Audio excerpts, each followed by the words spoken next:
తెలంగాణ సీఎంగా రేవంత్ రెడ్డి ఇప్పుడిప్పుడే పాలన మీద తనదైన ముద్ర వేసే ప్రయత్నం చేస్తున్నారు. అయితే ఇప్పుడు ఆయన సోదరుడు కొండల్రెడ్డికి సంబంధించి సోషల్ మీడియాలో వైరల్ గా మారిన వీడియో ఇబ్బందికరంగా మారనుంది.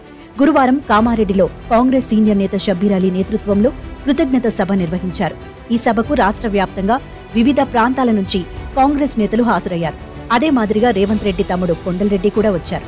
అయితే కొండల్రెడ్డి భారీ కాన్వాయ్తో సభకు రావడంపై పెద్ద ఎత్తున విమర్శలు వస్తున్నాయి. పోలీస్ కాన్వాయ్తో సైరన్ మోగిస్తూ ఆయన రావడంతో సీఎం వస్తున్నాడేమో అని స్థానికులు అనుకున్నారు. కానీ మధ్యలో స్థానిక నేతలతో మాట్లాడటానికి ఓ చోట కాన్వాయ్ ఆపారు. దీంతో అందులో సీఎం సోదరుడు కొండల్రెడ్డి ఉండటం చూసి ఆశ్చర్యపోయారు. ఇది వీడియో తీసిన స్థానికులు సోషల్ మీడియాలో పోస్ట్ చేశారు. దీంతో బీఆర్ఎస్ కార్యకర్తలు ఈ వీడియోను తెగ వైరల్ చేస్తున్నారు.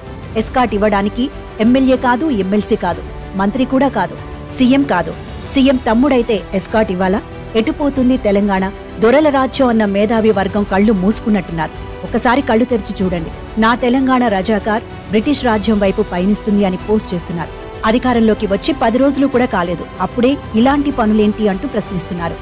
మరోవైపు ప్రజాప్రతినిధులకు భద్రత కుదించి ఎలాంటి పదవిలో లేని సీఎం తమ్ముడికి మాత్రం ఎస్కాట్ వాహనంతో సెక్యూరిటీ ఇవ్వడంపై తీవ్ర ఆగ్రహం వ్యక్తం చేస్తున్నారు. మొత్తానికి సోషల్ మీడియాలో బీఆర్ఎస్ కాంగ్రెస్ శ్రేణుల మధ్య మాటల యుద్ధం కొనసాగుతోంది.